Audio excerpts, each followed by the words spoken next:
नमस्कार. श्री गणेश पुराण कथासार अध्याय 8.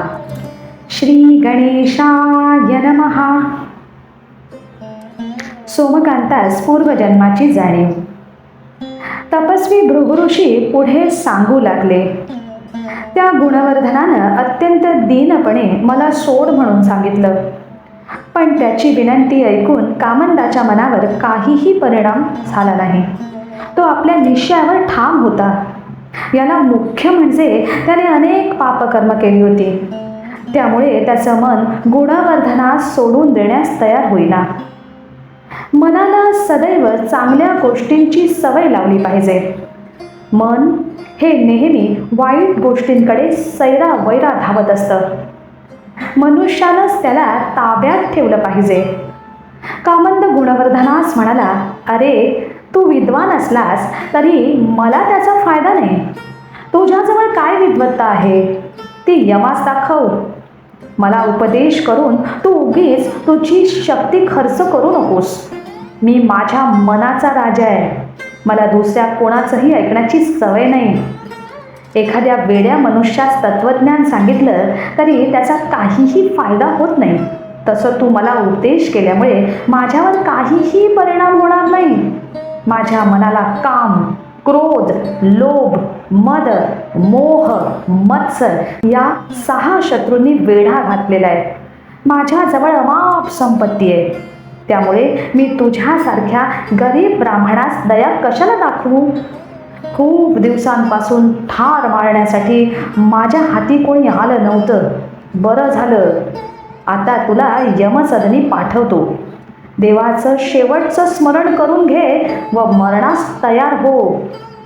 भृगुऋषी म्हणाले. असं गुणवर्धनास बोलून त्या पाषाण हृदयी कामंदानं हातातील समशेरीनं त्या ब्राह्मणाचं डोकं उडवून टाकलं. कामंदाच्या हातून अनेक ब्रह्महत्या झाल्या होत्या. हे मी तुला त्यापैकी एक उदाहरण म्हणून सांगितलं. त्याचा तारुण्याचा जोम हळूहळू कमी होऊ लागला. त्यानं प्रौढत्वात पदार्पण केलं. प्रौढत्वात सुद्धा त्यानं अनेक लोकांची निकृण हत्या केली. निसर्ग नियमाप्रमाणे त्याने प्रौढत्वातून वार्धक्यात पदार्पण केलं. वार्धक्यात त्याला धड चालता येईना, बोलता येईना, हात पाय थरथरू लागले, डोळ्यांना कमी दिसू लागलं. त्याच्या नोकर चाकरांना तसंच पुत्रांना, मित्रमंडळींना हा केव्हा एकदा देवाघरी जातो असं वाटू लागलं. त्याला अचानक एका ब्राह्मण सख्याची आठवण झाली. त्यानं त्या सख्यास घरी बोलावून घेतलं. त्या सख्यास सांगून इतर ब्राह्मणांना कामंदानं आपल्या घरी बोलावलं. आपण जर कामंदास भेटण्यास गेलो नाही तर तो आपणास ठार मारेल.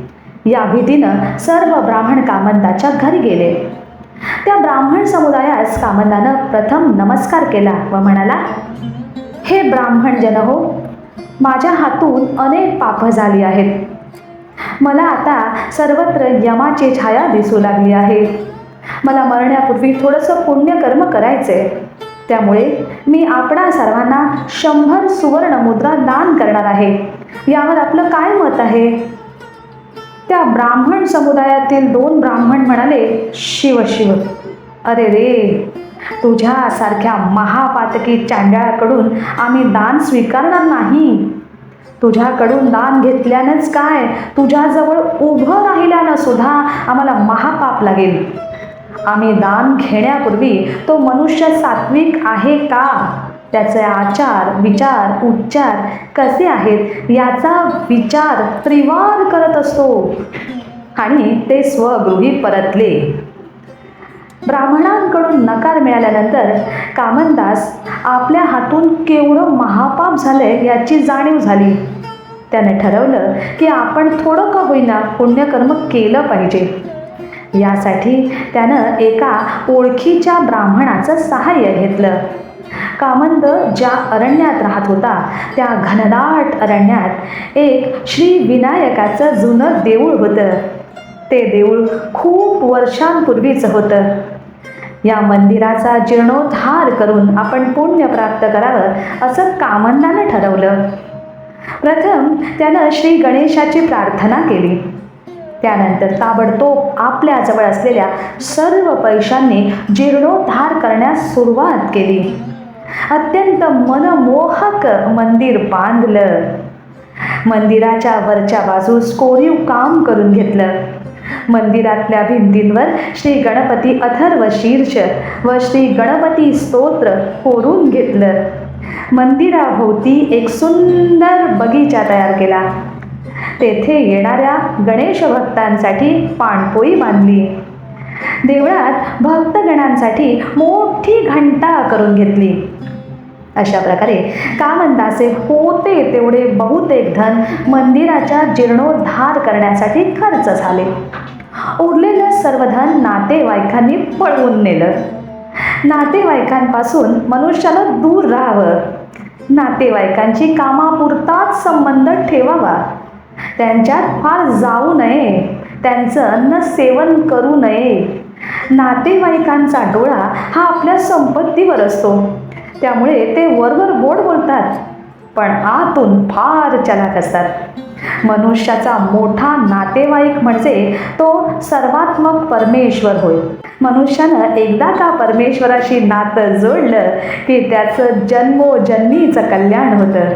या साध्या नातेवाईकांना मान सन्मानाची, पैशाची अपेक्षा असते. जरा काही चूक झाली की ते पिसाळलेल्या सिंहाप्रमाणे भांडण्यासाठी येतात.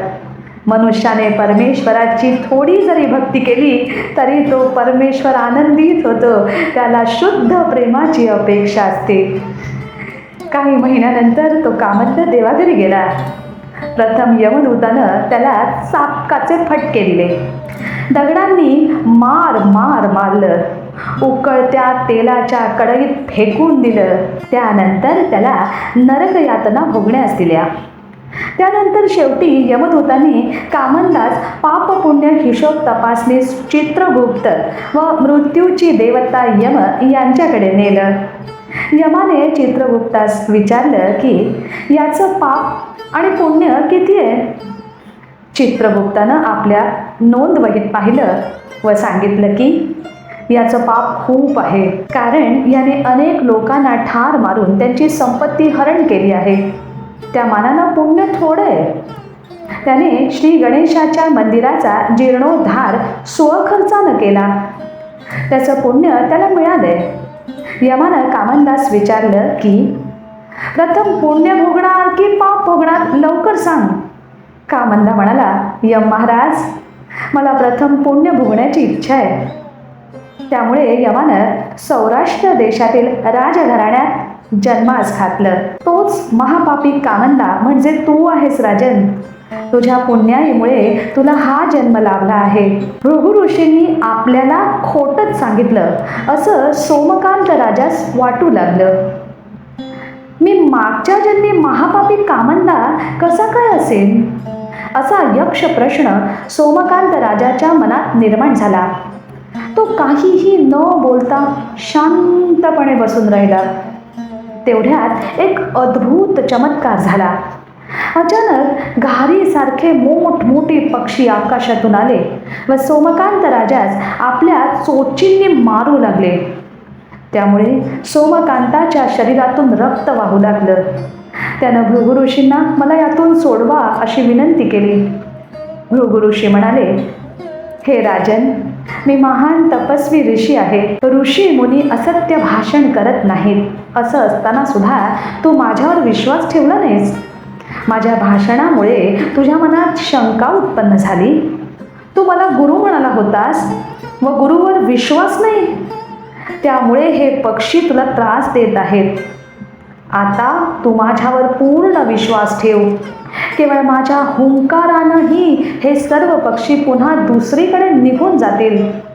असं म्हणून भृगु ऋषीने एकदा हुंकार देताच ते सर्व पक्षी निघून गेले. त्यानंतर सोमकांत राजानं भृगु ऋषींना साष्टांग नमस्कार करून त्यांची क्षमा मागितली. शुभम भवतु.